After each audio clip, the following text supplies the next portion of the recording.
Okay. Write an inequality that represents the graph. So you see x, you use x to represent all your values represented by the graph, then you put the 4 that it's above, and it's going greater than 5, 6, 7. This is a greater than sign, or equal to, okay, because it's closed. Okay, next one. Well, now you're going like -7, -8, you're going left. So now it's x, -6, but now it's a less than sign, but it's not equal to. Now, right here what we have is solutions that go in for x that go infinitely outward in both directions. So that's an OR, okay? So, x2 going this way is greater than, not equal to though because it's open. X -7 going this way, less than, okay? Nothing big. Now, here's the confusing one. How do you label it? How do you write an inequality when x is between them? You don't use OR, okay? It's going between. What you do is you put x right in the middle of your two values, -7, -1. Now, you need to use two less than signs. You have to eat the -1, then you have to eat the x. I'm going to explain why. Pick a number. I'm going to prove to you why that's right. Pick a number between the two. Let's go -5. So I'm going to take x out and just replace it with -5. You don't need to write this down. Just watch. Well, -5 is bigger than -7. You have to eat -5, and -1 is bigger than -5. So that is exactly why you need the two signs to be less than. Okay, remember that. Okay, now we are solving inequalities. We have to graph our solution because there isn't just one discrete answer like there would be if that just said equals. There's a continuous amount of answers. You got to find where the answers would start at and which way they would go. So the way to represent that is with a number line, okay? With 0 in the middle, I always put. So if x -6 greater than -2, if we just have one inequality, we just use the good old-fashioned trick of getting x by itself. Now you have to remember the sign switches if you divide each side by a negative or multiply each side by a negative, or you have to reorder at the end of the problem, at the end of the process. Reason why you have to if you have to switch the sign if you multiply divide by a negative. So 20, 10 eats 20, 20 is greater than 10. Now, if we would divide by +5 on each side, I'd have a 4 and a 2. Well, it'd still eat 4. It'd be greater than still. But if we divide them both by -5, you'd have -4, -2, and then it would eat the -2. Okay? Then it would go to less than. So you got to watch that, and that's multiplying. It wouldn't change if you added or subtracted, okay, both sides. But if you multiply or divide by a negative, it would flip. So I just have to add 6. Sign doesn't change when you add. +6. So you get x, 4. Before I get the x by itself, I kind of like to line up my symbol because I can see right away when x is on one side, without a parentheses, of course, what's going to happen with the sign. Now, that's the order I want it. We always want the variable first, then the number in the sentence.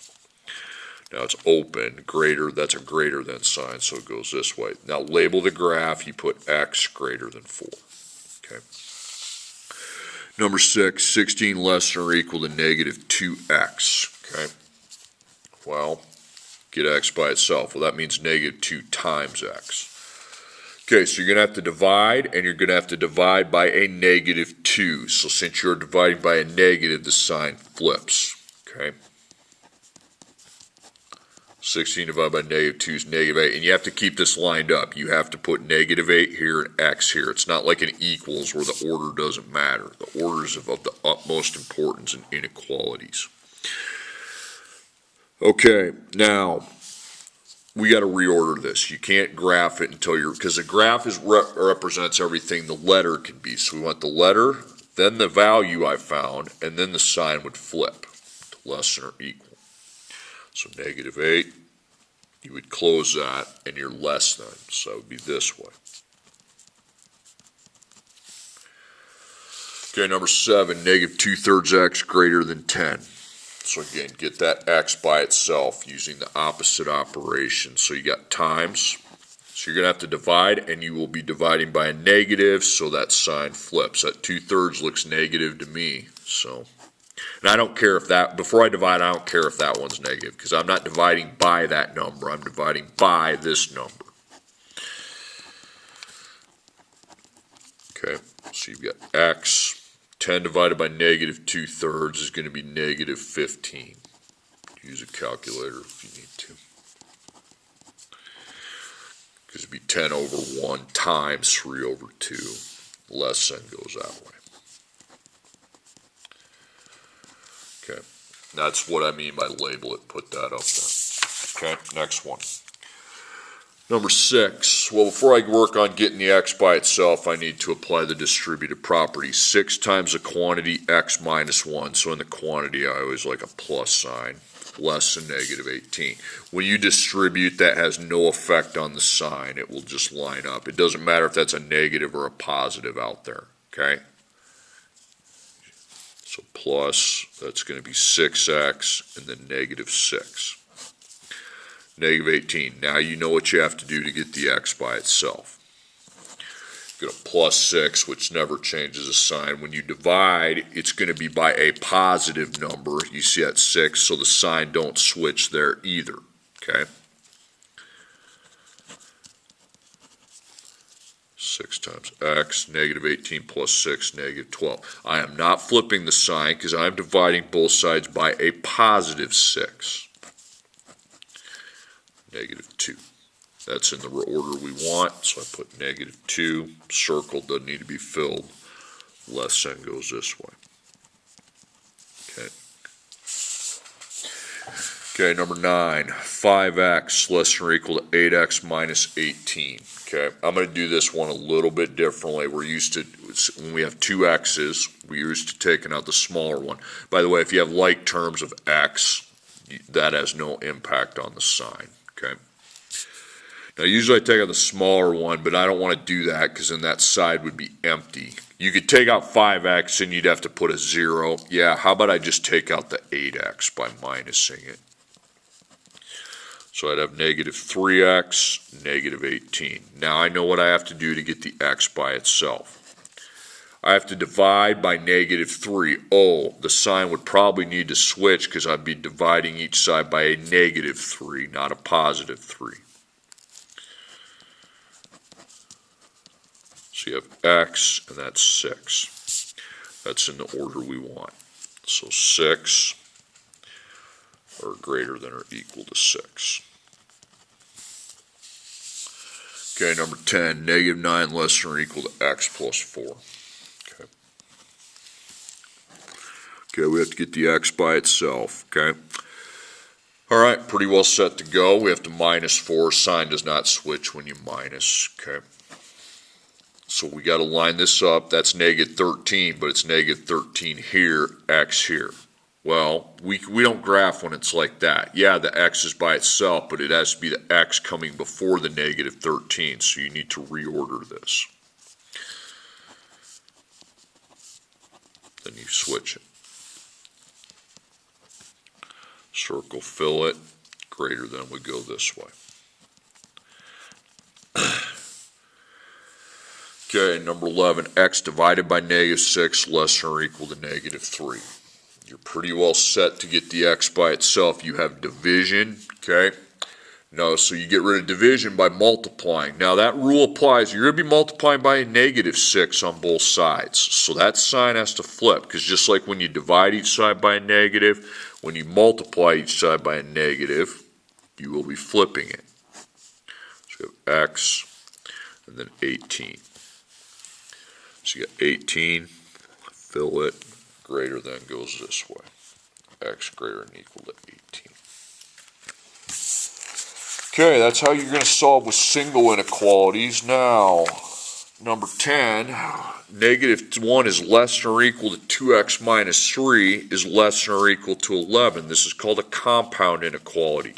When it's compound, that's usually what happens. There's two numbers to find, okay?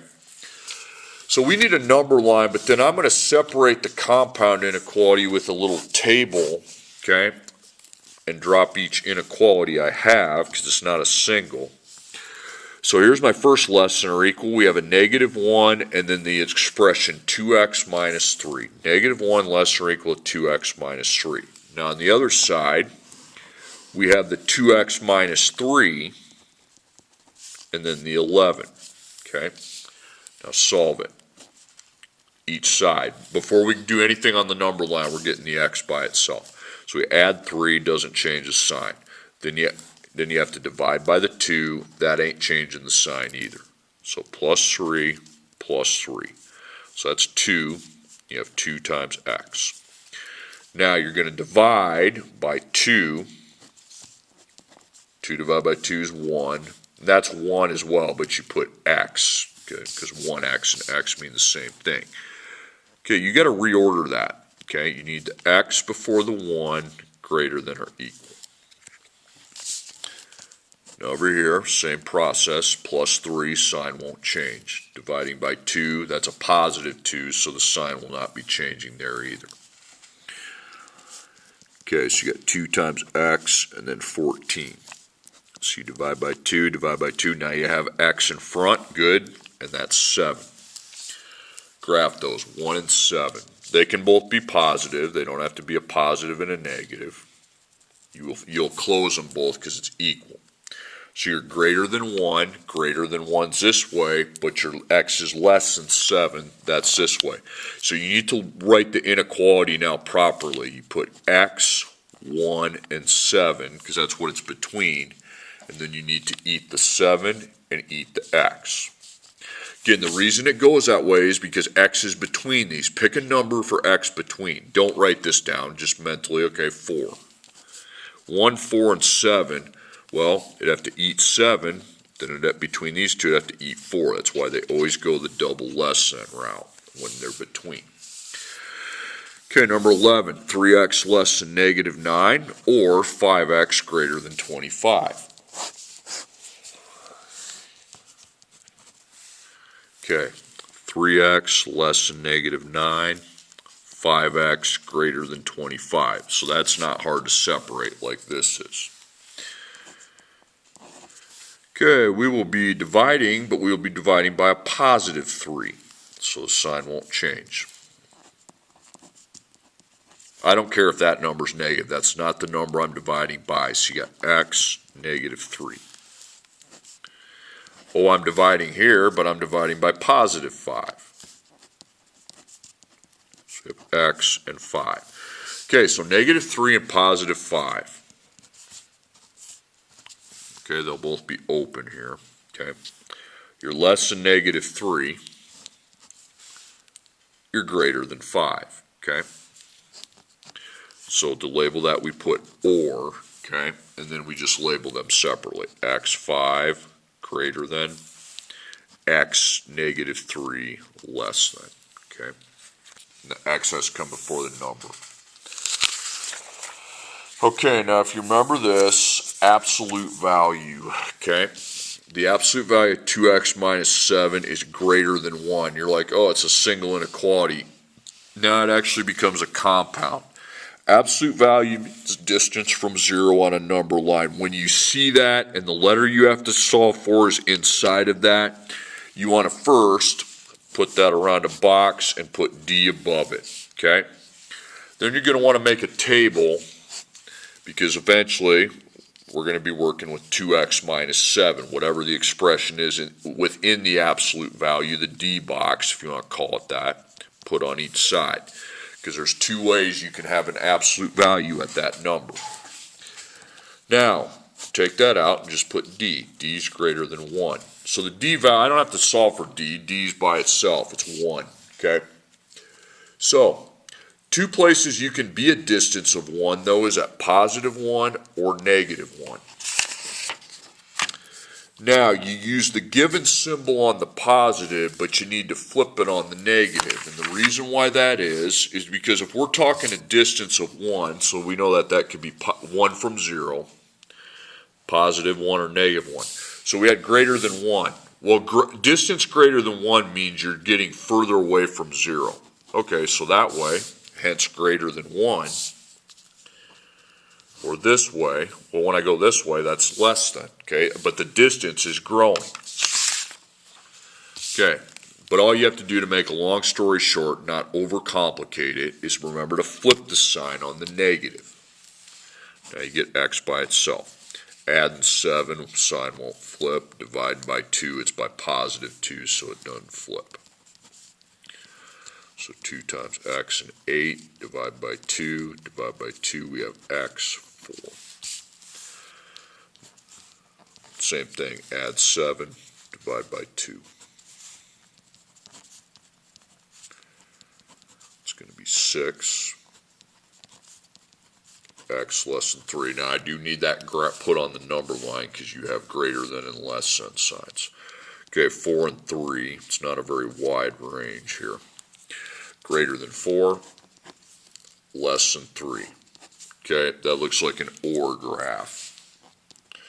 X4 greater, X3 less.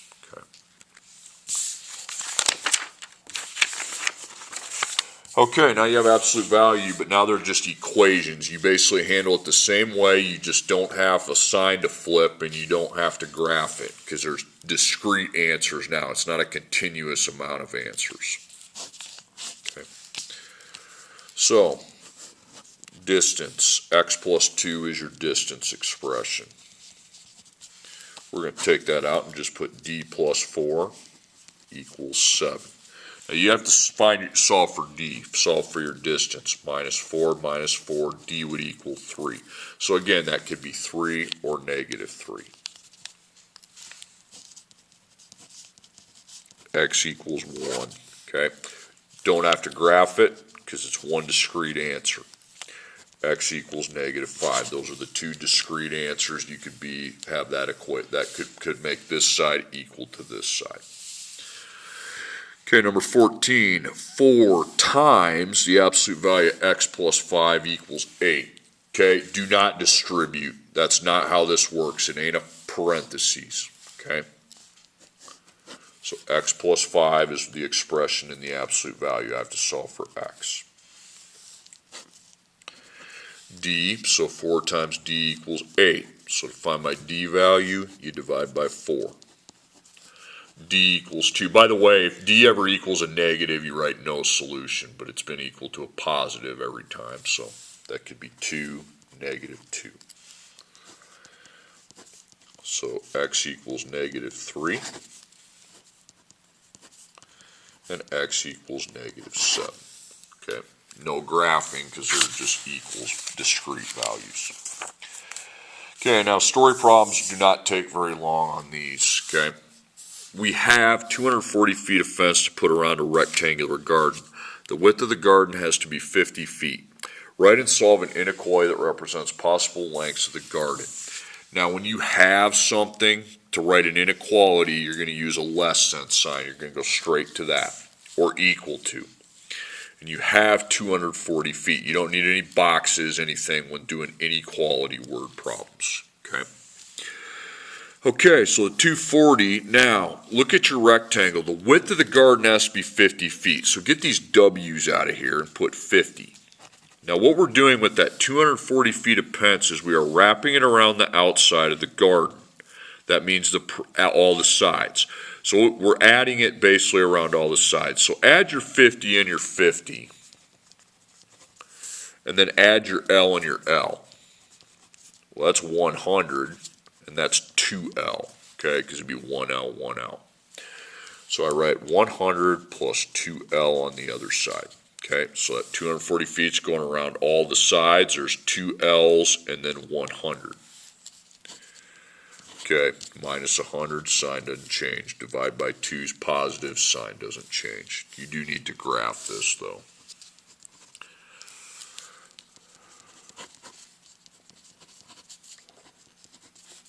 $140, and divide by 2, L, 70. Okay, so you have 70, you're going to fill the circle, less than would go that way. Now on a story problem, I kind of block it off at 0, okay, because it wouldn't make any sense to go into the negatives, okay. Okay, next problem. My goal is to average 90 on my tests in geography class. So far I've scored an 87, a 97, and an 89 on my first 3 tests. Write and solve an inequality that represents the possible scores I can get on my next test and reach my goal. Now an inequality with a goal would be greater than or equal to, because you can go more than the goal. So my goal is 90. Now I'm talking about an average of 90. So to do an average, we know that's add them all up and divide by how many there are. But how many really are there? Well, we've taken a test and got 87 plus 97 plus 89. Now, and you're like, okay, so just divide by 3. No, because you're about to take another test and you don't know what you're going to get on it, so you have to add the x variable, or any variable you want, but x I'll use. So really at the end we'd have to divide by 4. Problem is I can't divide because I don't know what that value is. Okay? But I can do some simplifying. Okay? I'm going to make a big line here. I know I would have a divide by 4. I know I get this x that I don't have the value for, plus, not times, plus, and you can add the 3 you've already taken. You just can't divide them by anything. So 87 plus 97 plus 89. Now, it's set up correctly. We have to get the x by itself. Now, the division is taking place on the whole side. So we need to actually times 4 first, and then minus 273. It's kind of the opposite of how we would normally do things, because if the whole side is divided, I want to get rid of the division first. So we're timesing, but we're timesing by a positive 4, and then we'll minus 273. So times 4 times 4. So x plus 273, 90 times 4 is 360. Then you're minusing 273. That's going to be 87, so you can score 87 or higher.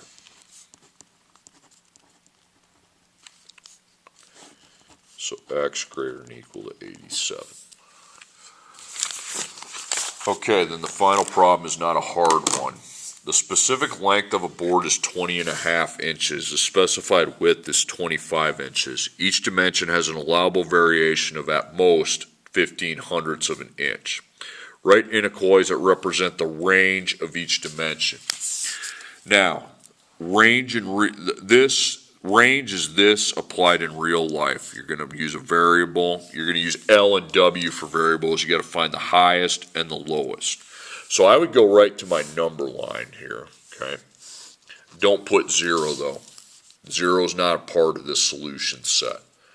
So there's my highest, there's my lowest, there's the lowest, there's the highest. Okay, how do we find what values these are? Well, what's your length supposed to be? It's supposed to be 20.5. But you can go over and under by this variation amount of 0.15 of an inch. So you add that, it's 20.65. You add it on a calculator if you don't know how to do it in your head. Minus it, it's 20.35. So you can be equal to these amounts, or you can be anywhere in between. So use L as your variable, 20.35, 20.65. Okay? And then again, the double less sign you'd put equal to.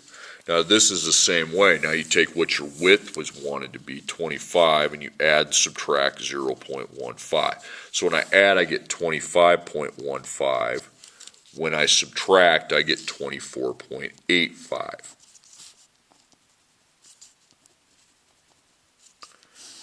Okay, so W, 24.85, 25.15, and the same scenario. Okay. Again, that's how you find a range. You got to find a high and a low point, and then write the inequality correct.